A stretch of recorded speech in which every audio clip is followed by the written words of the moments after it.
we're going to be thinking about climate change and the messaging to farming, and perhaps some of the ways that farming can help us. So, the public are getting a lot of messaging along these lines. Those cutouts that I put on that slide there really didn't take me very long to find with a bit of cursory Googling. So, that's just the tip of the iceberg, as it were. There was a paper in 2018 by two chaps called Paul and Nemeczek, and I think The Guardian at one point ran an article about every month about the findings from that and how meat was terrible for the planet and stuff. But when you clicked on the link, it was this one piece of research. So one piece of research has been very pervasive. But there's also other stuff, and it's kind of like perhaps in the background, but maybe coming more to the foreground now about the carbon cycle and methane and so on and so forth, and how farming can help with climate change as opposed to being seen as a kind of net polluter. Okay, so today on the panel, I'm going to let everybody introduce themselves, but I'm Steve Watson. I'm a lecturer at Hertfordshire University in the Agricultural Sciences. If we go this way. Yeah, good morning, everyone. My name's Becky Wilson. I work for the Farm Carbon Toolkit, and so we spend a lot of time out helping and supporting farmers understand practically what emissions sequestration means for them on their farm, both in terms of being able to measure it using our calculator, but more importantly, helping showcase the positive things that they can do practically to make those changes. Yep, good morning, everyone.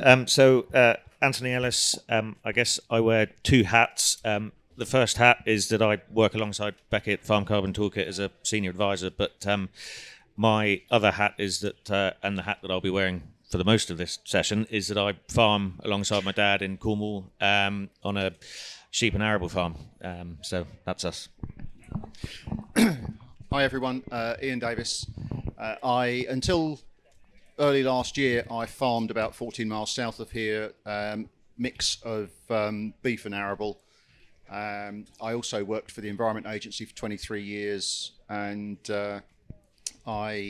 as a result of working for the Environment Agency, I'm a Chartered Water and Environment Manager and a member of the Institution of Environmental Sciences, and sit on various panels and advisory bodies within those two organisations. I thought it was about time I actually did a degree, so I'm just finishing an Open University environmental science degree. I've been following this whole carbon budgeting and accounting process very closely because of the impact it had on my own beef breeding herd at home. And despite having actually retired from agriculture now and heading down the academic route, it's something that I still find myself very engaged with. Okay, so these are the things that we're going to be talking about as part of the panel today. But before we do, I wanted to just give a bit of background information on emissions and emissions calculation, so we're all kind of on the same page and we can follow the chat. So we know that human activity causes climate change. Hopefully everyone here is aware that burning fossil fuels put greenhouse gases into the atmosphere. And of course, humanity wants to do something about that. We did that, the Paris Climate Accord, and we agreed we wanted to limit global warming to 1.5 degrees Celsius. So governments want to measure it. Okay, so there are various ways in which scientists came up with measuring this. And there are various iterations of something called GWP, which stands for global warming potential. Okay, so it's how each gas traps heat in the atmosphere. So the one that's currently in use in policy, and the one that you'll read about a lot, is something called GWP 100. So that looks at the warming effect over a period of 100 years, hence 100. There's also GWP 50, GWP 200. It appears that 100 was sort of, I believe it was decided upon because it's in the middle. It was a policy decision, not a science decision, if you see what I mean. Okay, so methane has a global warming potential of 34. So 1 tonne of methane is equivalent, apparently, to 34 tonnes of CO2. Okay, so captures more heat per molecule, or does it? We'll talk about that. Okay, so you can compare by converting these values into carbon dioxide equivalent.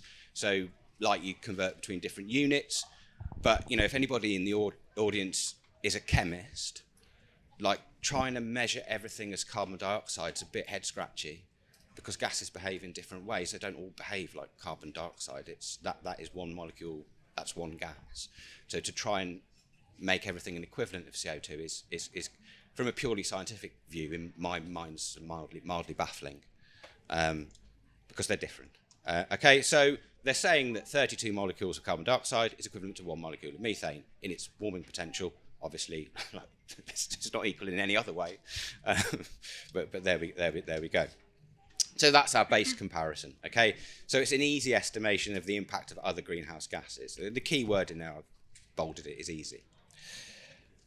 Okay, so we're assuming that all these gases then, because it's GWP 100, stay in the atmosphere for a century. Okay, well, they don't. So you can broadly categorize gases, greenhouse gases, into two types: stock gases and flow gases. Stock gases, as the name suggests, build up in the atmosphere, as in a stock, as in your inventory. Flow gases are sort of part of a cycle. They break down more quickly. CO2 is a stock gas because it remains in the atmosphere for somewhere approaching 100 years. Methane is not. Methane's a flow gas. It's 10 to 12 years in the atmosphere. Okay, so yeah. So GWP, it does consider methane, but it doesn't account for it being removed. Okay, GWP 100 assumes that it stays there, but it doesn't. Okay, so it stays there for 10 years. So stable emissions don't increase after that period, as long as the things that are emitting methane remain constant. Yeah, so if you had this, let's assume we're talking about ruminants, if you had the same number of cows, that emissions would remain constant because it's part of a 10-year cycle. It's not sitting there for hundreds of years being added on and added on by further emissions. Okay, so that means ultimately methane's overestimated by about a factor of about 3 to 4. Okay, if you increase like livestock herds, that does lead to more methane, and it does lead to more CO2, and it does lead to more warming. But then if you decrease, that's sort of slightly different. Okay, I've got a graph. Okay, so you can see what happens there if you increase emissions of carbon dioxide and methane. Okay, and if you look at the warming, so the top level is emissions, so emissions are increasing in the top graph on the right-hand side. But look at the warming. You see how the methane is going up in a linear fashion, and the carbon dioxide is increasing. It's the beginning of it's not quite an exponential curve, but you can see because it's being added to all of the time. Yeah? If emissions remain the same, warming from methane remains the same because it's constantly breaking down. Carbon dioxide doesn't do that, so if emissions remain the same, we're still warming because gases have been added over the past 100 years that are still in the atmosphere. If you decrease emissions, okay, you can see that very quickly the warming potential drops with methane, but actually it still increases with carbon dioxide because there's still all that gas that was released, and then it levels off. And then eventually that green line would start to come down at some point. Okay, so you can see these two things are very different. Okay, we also have the methane cycle, which is sort of what I've referred to. Okay, so, cows eat carbon that's trapped in the grass. They breathe out carbon dioxide, they release methane, it breaks down in the atmosphere. Plants take up carbon dioxide again. It's a natural cycle. Yeah, unlike fossil fuels, which are carbon that was locked in the Earth's crust, which we are sequestered hundreds of millions of years ago, we're digging up and then setting fire to, which releases it into the atmosphere. Okay, so that inventory system has different types of emissions, scopes 1, 2, and 3. So scope 1 is everything that you're doing that emits. Scope 2 and 3 are indirect. So like the energy you buy as a company is scope 2. That's why you might find companies wanting to source like greener energy or whatever. And then scope 3 is kind of a bucket into which everything else goes. And scope 3 is actually the one which has most impact on the agricultural industry, because like the supermarkets are looking down the supply chain and saying, oh, well, this, what you're doing on farms impacts our scope 3 emissions. So we would like you to reduce your impact on farm so that we can say that we're greener, if you see what I mean. That's what scope 3 emissions are. Okay, so there's lots of scope to reduce net emissions, and I think Ian gave me this graph, so if you'd just like to talk about this for a second. I feel like I've talked for too long. Yeah. This is a really interesting one that the IPCC published in their 6th assessment report a couple of years ago. It's a complicated graph, but once you get your head around it, it's a really important one. The colour of the bars indicates the cost of dealing with this particular emission source, and the length of the bars indicates what its potential is to mitigate climate change. So there's an awful lot of talk about, in the mainstream media particularly and in policy, about cutting ruminant methane emissions. But if you compare that to the methane emissions from fossil fuels, from gas and coal in particular, and oil, the costs of reducing those emissions are lower, hence the first part of those bars is blue, and overall they potentially have a greater impact on climate. So you sort of scratch your head and say, why is there so much more talk at the moment in the public domain about cutting livestock emissions rather than cutting the fossil fuel emissions? Okay, so there's two kind of things that happen with carbon, is insetting and offsetting, and I think this is sort of Anthony and Becky's kind of thing. So I was gonna let you guys talk about that. I've got a little graph to go with it, but if you wanted to talk about that. Absolutely. So I think this is very much around how we capture the benefit about those things that are being done to remove carbon from the atmosphere. So if we have a carbon offsetting scheme, then basically you have a company, say for example an airline, who then goes out and buys some carbon offsets or some carbon credits, where basically some carbon has been taken out of the atmosphere somewhere else. So it might be that trees have been planted, it might be that a scheme has been put up which has removed that carbon from the atmosphere. But that interaction or that transaction is happening between that company and that people that are doing that carbon removal. So the benefit of that removal or that carbon removal is not staying within the supply chain, it is outside of that supply chain. We have a mechanism to do that in terms of the voluntary carbon market, the woodland carbon code, all those sorts of things. What we're starting to move to now is more of an insetting model. And what insetting means very much is that the benefit of those emissions reductions practices or those increased carbon removals stays within the supply chain.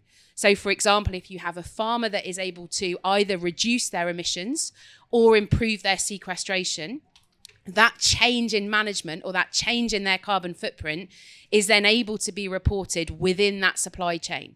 And then the other efforts that that supply chain might be doing within processing or distribution or manufacturing, the benefits of that stay within the supply chain rather than going out. So again, if we then think about the ability for different industries to reach net zero or those sorts of things, it allows us to sort of keep that within that supply chain. What it also does from a modelling and a measuring perspective is it allows a slightly more flexible option. So again, when we come on to thinking about the ability for us to be able to document and provide that data around what's happening around carbon sequestration specifically within soils, it allows us to have a bit more of a flexible approach and also allows us to start to think about those other services that we as farmers and land managers are providing and feed that into those incentive models. Okay, so there's also another thing and a point that Anthony made to me is like we're very interested in carbon, and there's a whole range of other things that farming does. We call those ecosystem services. Do you want to talk about that for a little bit? Yeah. Okay. So, I mean, I'll cover my Farm Carbon Toolkit badge up a little bit here, but when we talk about carbon tunnel vision, we're constantly bombarded in the media, influencers, the news, everything. We're constantly talking about livestock in particular, but agriculture in general and its impact on climate change and the carbon it produces. But what we very rarely hear about is all the positive things that agriculture can deliver in terms of clean water, healthy soil, clean air, and all those sorts of things. And agriculture and forestry are almost completely unique in that they do have the ability to take in and lock away carbon in a way that no other industry does. But we're not credited, or that point isn't explained. And it's sort of, in a way, it'll go back to the offsetting versus insetting discussion, because if we can keep those emissions within the supply chain,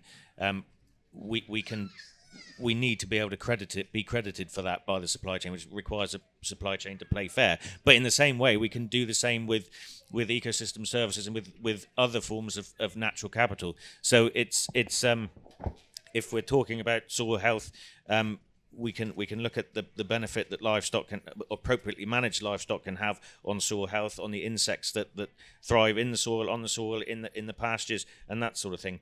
But we don't get paid for that. And if the system wants us to improve that natural capital, could there be a market for that? And what does that look like? And how do we get paid to do that? So there's a whole raft of services that sit around livestock and agriculture, and carbon is just one small part of that. And how can we latch on to that wider system and that wider funding opportunity? Yeah. Did you have anything to add on that, Ian? Because I think this is kind of falls into your area a little bit as well, doesn't it? Yeah.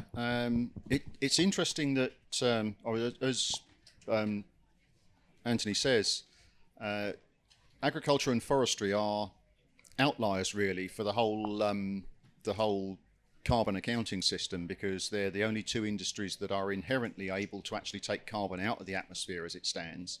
Everyone else just emits. But there's so much else that we deliver in the process of what we do. All of a sudden, everyone seems to want something from agriculture. In particular, at the moment, it's carbon credits for the sequestration that takes place on farms and in forestry. But it's also nutrient neutrality and biodiversity offsetting, and it seems as though everyone's after the good things that agriculture does, but no one's willing to actually credit agriculture itself for it. And this is where this whole carbon tunnel vision thing comes in. When we're constantly hearing people talking about agriculture has to push its emissions down, then we have to be very careful that in doing that, we don't change the way that we farm in ways that has a negative effect on all of these other positive things that agriculture does.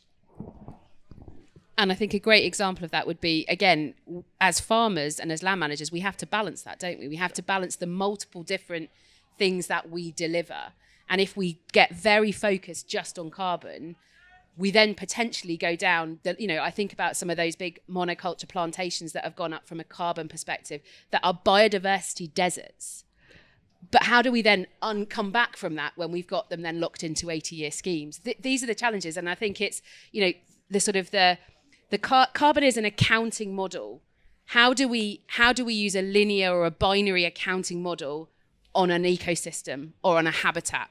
And so we have to recognize the limitations that accounting model provides us and make sure that we understand the nuance, we have the flexibility, but also that we have the data to be able to show some of these other things that we are delivering and highlight some of those good practice and those good news stories of those farmers who are doing it. Because we have got some farmers who are doing brilliant things.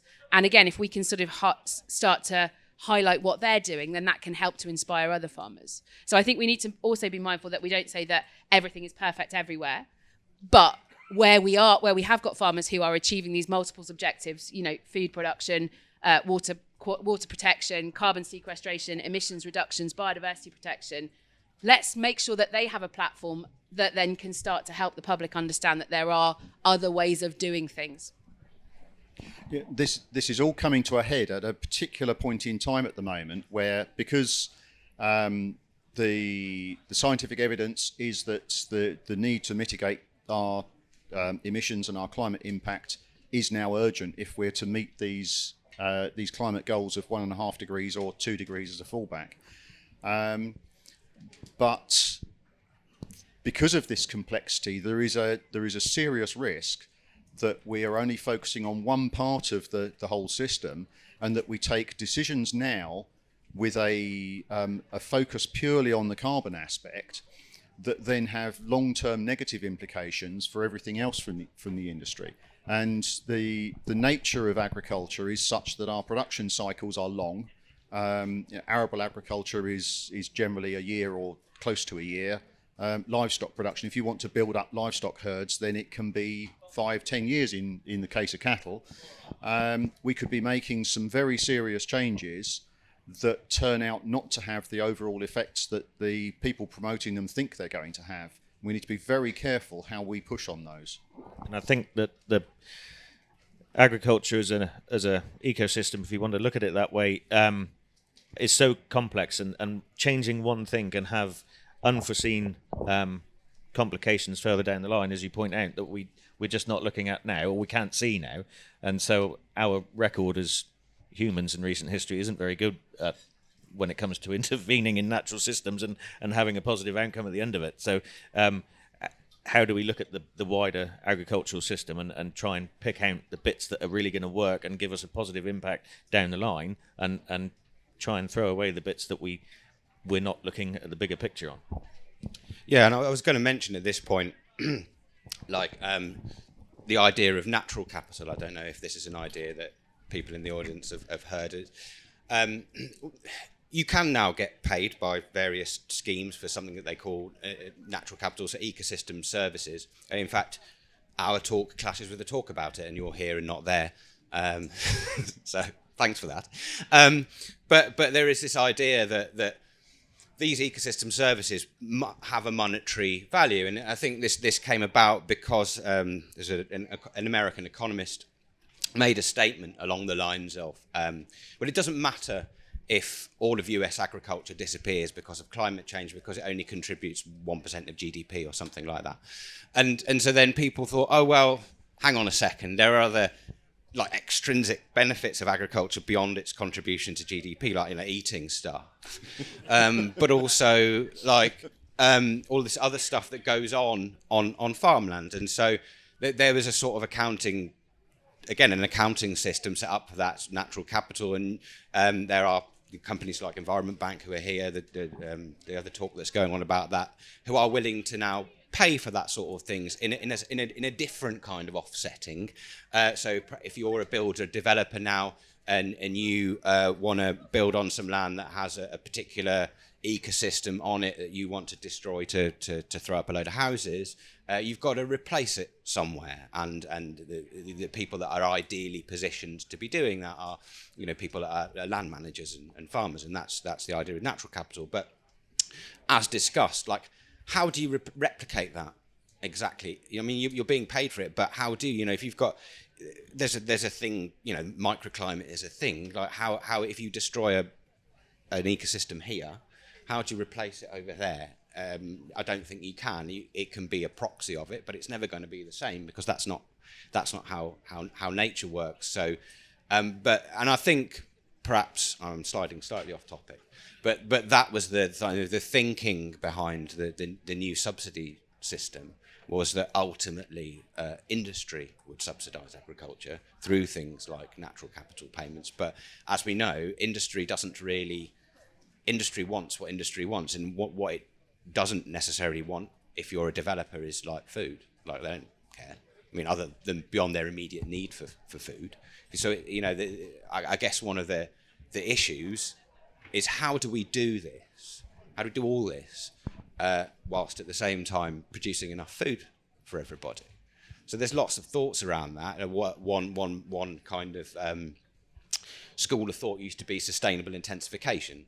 So we take as much land out of production completely as possible, and we farm the remaining land as intensively as we possibly can, and get maximum yields off of that. And do you see? And you can see the logic in that. But is that the best thing? Cynically, I might say, What the developed world is doing is perhaps exporting a lot of the time environmental damage to the developing world. So, we can look really good with all these sort of schemes and rewildings and so on and so forth, but then we get our beans from Kenya, for example.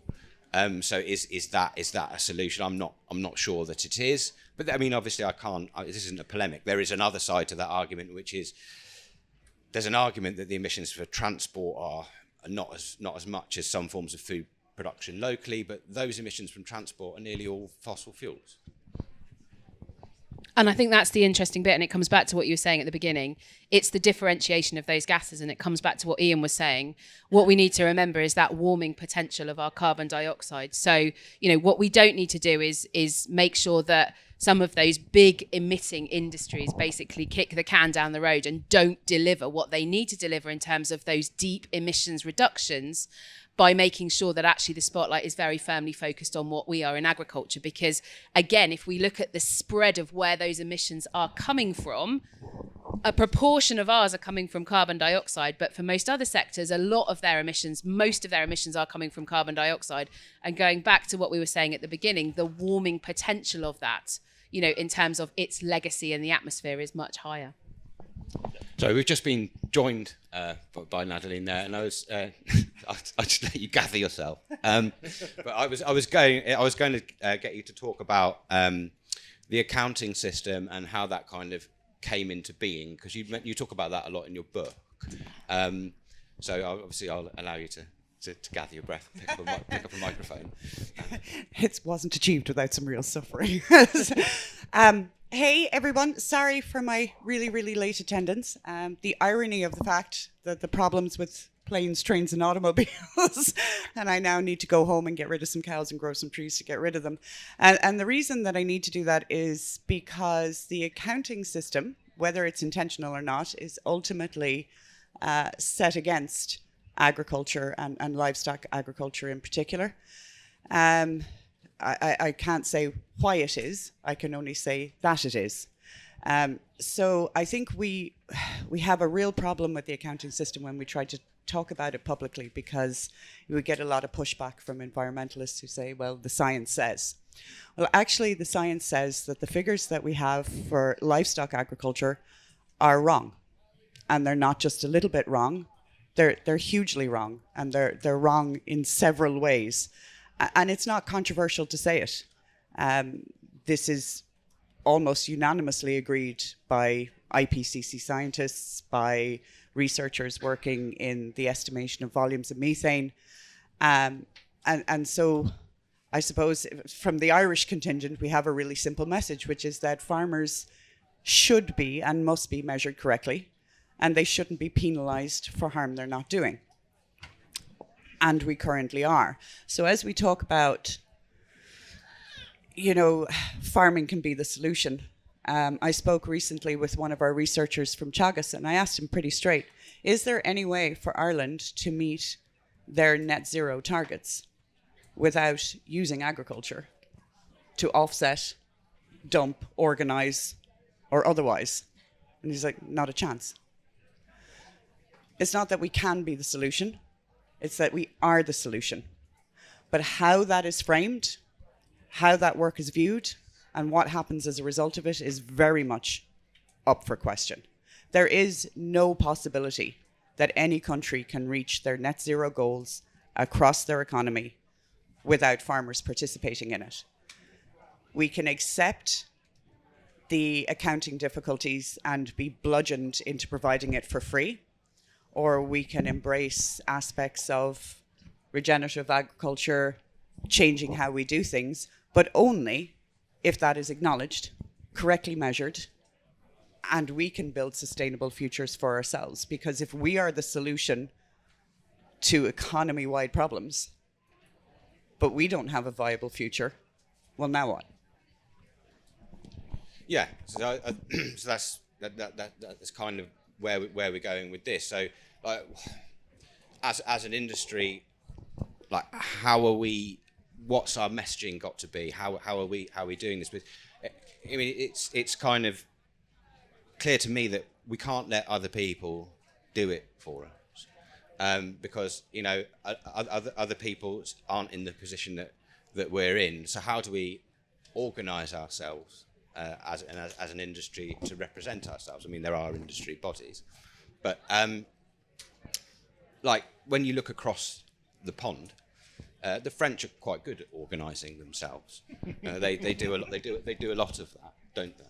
I mean, even down to the level that they run a lot more co-ops and things like that. So, where's the impetus coming from? And it's got to come from somewhere within UK agriculture to organise ourselves and deliver a message that is, that the general public can understand. Like showcase what agriculture is doing. How do we get airtime for that? Do we need to set up? Like, do we need a PR agency?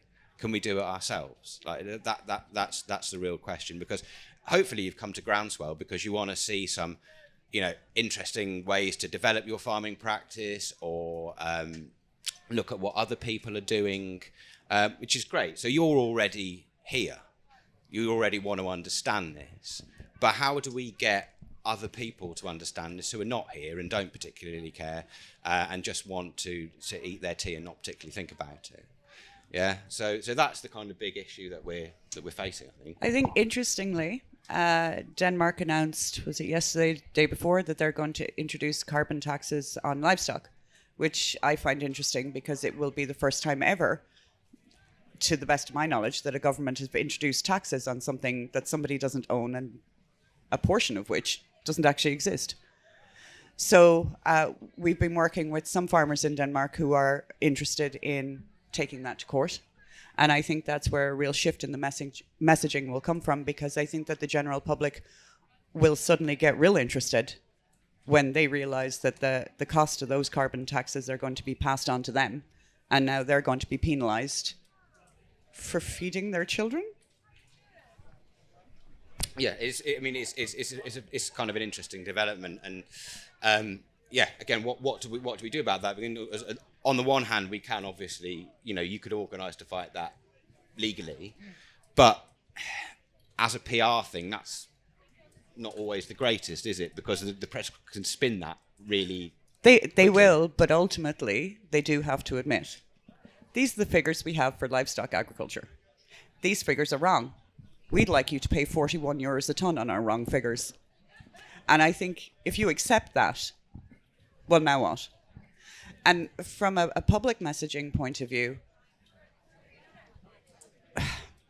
there's no denying that mainstream media has pushed really hard. That certainly in Ireland, our own government ministers, we had our Taoiseach say, the dairy herd or the national herd has grown exponentially. It's like, it's the same number that we had in 1973, dude, calm down. But these messaging has been really, really powerful. But then once the public awareness starts to hit where those numbers were wrong all along, that becomes their burden, not ours. And so, yes, I'm all for positive messaging and hugely supportive of PR work. Here's the challenge that we face in PR, which is, I suppose, the bit I do for a living. Their message is simple. Meat is murder. Cows are killing the planet. And people go, and then they go home. Ours is complicated, involving, neutrons and atoms and prions and God knows what. Making our message simple is the most important thing we need to do as each and every one of us, whether you're a farmer, whether you're a livestock farmer, whether you're a tillage farmer, whether you're just supportive of farming, making the message simple is absolutely critical. People are going nowhere with, if you need 7 paragraphs to explain why this number is wrong, you're in bother. I think one of the major things we've got on our side, though, is it's, tasty.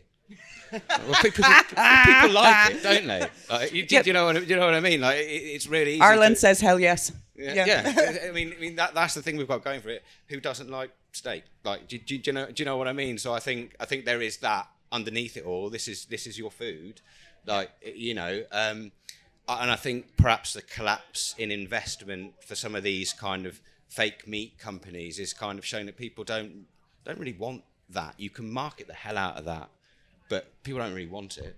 What is interesting is one kind of messaging that has been successful is we had this big conversation about our emissions reductions targets. So agriculture got 25%. And the media had a heyday to say, well, you know, electricity is 70% and you guys got the smallest target and you get the biggest subsidies and you're always whinging. And we say, well, that's not my target.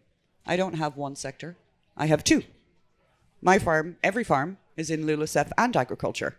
And the targets for LULUCF haven't been set yet.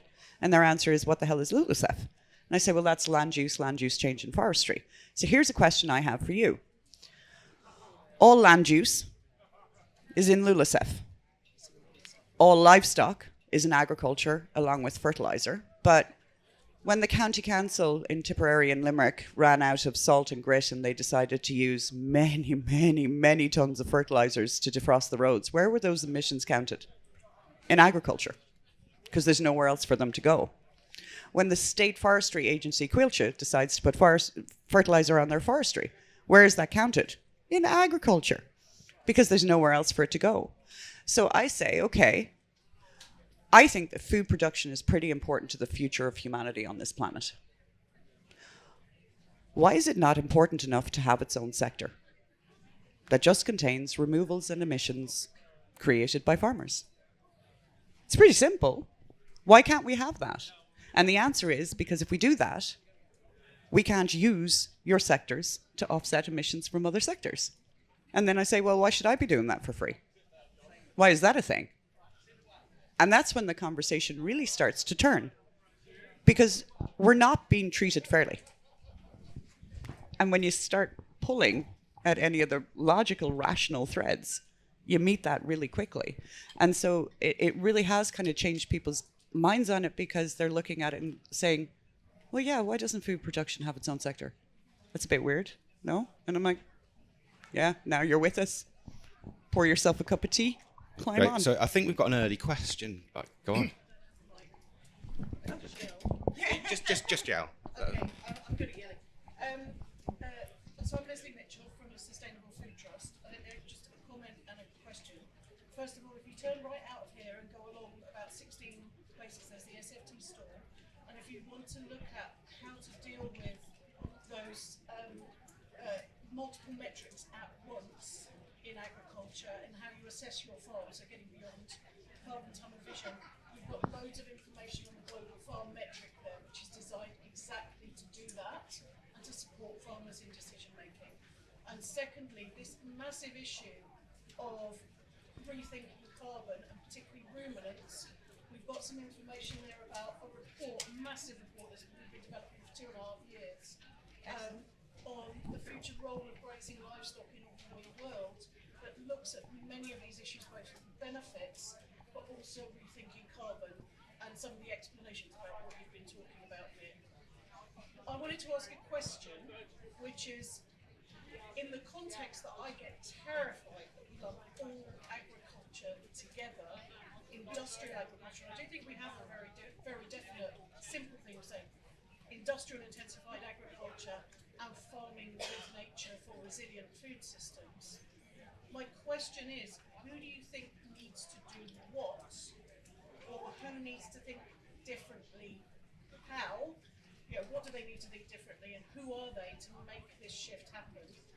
And secondly, do you see energy to have that kind of alliance to look at agriculture and reframing the space? Because it feels like we get a beautiful, very clear, succinct picture from you, Nadine, but we all might be very disparate in what we're saying.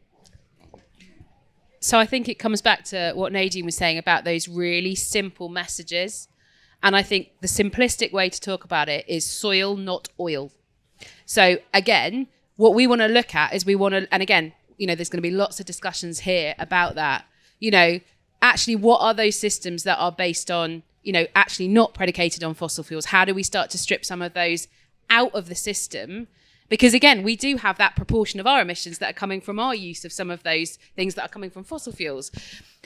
But again, if we just focus on the emissions and don't include the positive solutions that we're delivering, then, and this is where those very short-sighted and narrow metrics have very much led us down the, actually we need to get these animals gone quicker, and actually it doesn't matter if they have loads more feed, which is coming from, all those other things, because the methane bit's the most important thing, so we need to kill them quicker and get them gone. It ends up where all of those systems are very much predicated on a fossil fuel-based system. So there really needs to be that balanced messaging about what we can deliver from a solutions perspective around, enhanced soil carbon sequestration, natural environmental stuff, as a result of these systems, which tend to be, more grass-based, more focused on how do we regenerate the soil and use our livestock as a tool to be able to replenish our soil. So I think it's very much, you're absolutely right in terms of we have got a lot of intensive agricultural systems which are very, have become very efficient. If we think back to what you were saying in terms of that sustainable intensification, they are very efficient. They're producing a lot of stuff. I think the other really important conversation is around that nutrient density piece and how does that also feed into this discussion. But for me, it's very simple. Anything that starts with trying to improve soil health and have the soil at the centre of those farming systems, then we're going to use that as a really good opportunity to have that discussion. Okay, this lady was first. I'll come back. That's right. Hello, can you hear? Is that working? Yeah. So I want to ask about the fact that certainly in my research a few years ago, looking at livestock, there's this thing called ghost acres. So there's essentially 7 ghost acres for one cow, or something in that order. You can correct me if I got the figures wrong. And those ghost acres are where they're growing the crops to feed the cows. Now, in many cases, those crops are being grown in areas of, for example, rainforest. So they're clearing the rainforest, growing the crops, and using huge amounts of land to feed the cows. So it's not just on the individual farm where the impacts are having. You've got to actually look at all over the impacts. And certainly what I've heard, and maybe I haven't understood your calculations correctly, but I don't know to what extent that's being included. And clearly there's a huge biodiversity loss if you're wiping out the forest for doing that. Yeah. Just the second point, I was really uncomfortable with your point about suing the Danish government for implying those things, because I wrote a book back in 1988 called The Green Consumer Guide, and effectively is one of the things we said is that McDonald's had been implicated in rainforest destruction because they had been growing cows on areas cleared of rainforest, and they tried to sue us, and a few years later they had the McLibel case, which was absolutely huge, and it spent several years, and it was incredibly counterproductive because although they sort of won on some bits, they lost on others, and they certainly lost on the PR front. I think the focus has to be for you to really work out what the system change approach for reducing carbon in livestock feeding is, and put your efforts not into just PR, but in actually guiding people so that the farms are actually doing what you are advising them to do, to make sure that they really are reducing carbon, not destroying biodiversity, and actually having a positive impact. And then you've got a story to talk about. Yeah, no problem. So I wanted to address the ghost acres thing first. So broadly speaking, if we want to categorise animal agriculture into monogastrics and ruminants, ruminants require a lot less of this stuff. In fact, sometimes they don't really require any of it. But the picture around that's the waters have been muddied. So most of the rainforest clearance that's going on is to grow soy. You are correct. Soy is grown as an oil seed in those areas, and the oil is extracted from the soy. And what's left is soy meal, which is like livestock feed. Most of the soy meal produced in South America goes to the Chinese pig industry. That's where most of it goes. A very small amount ends up here, and then most of what ends up here ends up in the monogastric industry. Ruminant livestock consume very limited soy, and it's entirely possible not to use it at all. If you're on a milk contract for M&S, correct me if I'm wrong, you can't use soy, for example, at all in your dairy heads. There's that, but also a lot of the reporting around that likes to lump all of the food in together. So like we are growing wheat, for example, to feed cows. Well, actually, there are parts of that wheat plant that are edible to cattle but are not edible to humans, and they're lumping all of that together. So yeah, whilst occasionally we might feed some grain, maybe we should be moving away from that. It's not as simplistic as this crop is grown to feed animals. Some parts of it might feed humans, and other parts of it might feed animals. And that again, that's some of the sort of negative messaging that we're getting.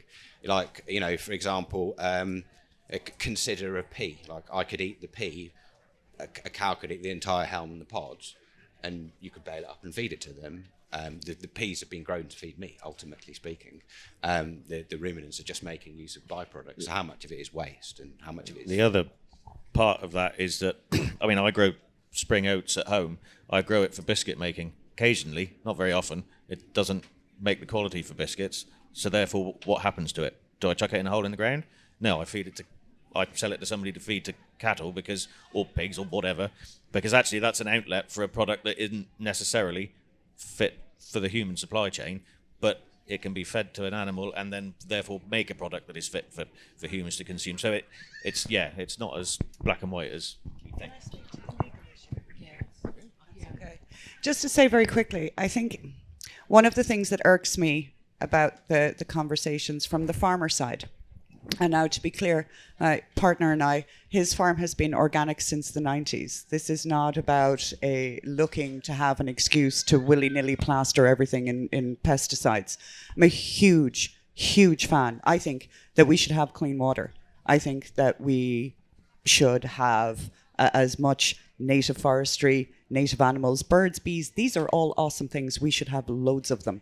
I'm not at all against any part of regenerative agriculture, but I come at these things from more of a business and a legal perspective. So I think that the conversations around how much it's okay to exploit farmers to get things done kind of irk me a little bit. So, you know, you say, well, that's a counterproductive conversation. If the government tried to charge me property tax on a house I don't own, I'm going to say no. And if they try to penalize me for not paying tax on a house I don't own, I'm going to fight that in court. But if I say, you're going to charge me taxes on emissions I'm not producing, and can prove conclusively that I'm not producing them, you say, well, that's aggressive and counterproductive. I don't think so. So, I mean, we all have our different aspects and our different elements, but the idea that farmers are not people with the same rights and freedoms as everyone else and should properly carry the burden without complaining about things. From a business perspective, the time to negotiate is before you hand over things. If we're already doing the work, delivering benefits, delivering results for ourselves and for everyone else, that's a fantastic thing. But that requires trust that at the other side of the table, that we're going to be allowed to survive and have a future for ourselves. In Ireland, we're not very sure that that's the case right now. You've got to generate the trust of the consumer, and No. that doesn't make me feel... Well, hang on. You're talking about trust between farmers and consumers. I'm talking about trust between farmers and governments. Yeah, but you're So... fighting a PR battle with the consumer, because lots of consumers... I've just been on the march for Restore Nature Now in London, and the call there was for veganism, because effectively their hearts and minds are behind that, and I think you cannot ignore that. And if you go back by just suing everyone, they're not going to... Effectively, the response is that people are just going to go vegan. So what does our vegetarian, future whatever. look like if we Pretty don't bad. defend? If you- Well, if hang you on. don't- If we don't defend ourselves, we can take all of these environmental things, but we won't be here as farmers to implement any of it. No, you won't, because basically the meat industry will be wiped out, because effectively, I think in 50 years it's going to be immoral to eat meat. I think that will be the general Okay, consensus. but that's just quite a That's- subjective point. that's And a- I want personal just opinion. hang on a just second. Hang on, future. hang on a second. I want to move on from this because this is going to turn into one big conversation. And you were waiting to ask a question, so. And I certainly don't want this to turn into a discussion about veganism. That's another discussion. That's another discussion I'm for another day. excited to see that you're thinking so much about regenerative issues, sustainability, impact on the environment. But the labeling practices for consumers, I think that needs to change, and I think that would be a great way to have more impact on consumer choice. Organic is, something broadly now sought by many people, and it's, defined and labeled. Why aren't there other practices that point to these broader environmental issues, sustainability, et cetera? Yeah, sure. And I think there is movement in that direction. So I think we're running out of time. People are getting up. But I'll have one more question. Go on.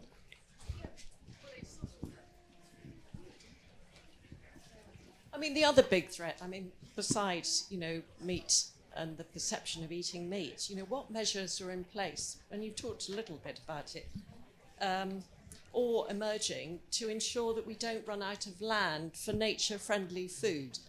And I'm thinking about land being bought up for solar farms and carbon offsetting, not to mention biodiversity net gain. So where's the government strategy, land use framework got to, and where's the concerted push for some sort of wisdom to underpin the decisions for our future for food as well as nature combined? Integrated thinking. I can only agree on that. I don't think our government has a food policy. We have an agriculture policy, but I don't think we have a food policy, so that's baffling. And we're in the UK, certainly. I'm not sure about the rest of the EU and the world, the wider world, but we're certainly long overdue for a land use policy, a land use strategy that's actually been consistently thought through. The system that we're following at the moment is just an ad hoc one. So there's no broad overview of whether it's right for good quality farmland to go under solar panels or whatever it might be. I know, because Tony does have Tony does have solar panels on the farm, and they are still grazing under them. So it's stacked enterprise there, but there's an awful lot of stuff going on where everyone seems to want the benefits to them of the land that farmers actually occupy. Yes. But none of them are prepared to admit the trade-offs that are necessary in that, or to actually step forward and pay for it. Okay, great. I think we've completely run out of time at this. So thanks very much for coming and listening and participating. Try and follow me later and we can have chats, but thank you.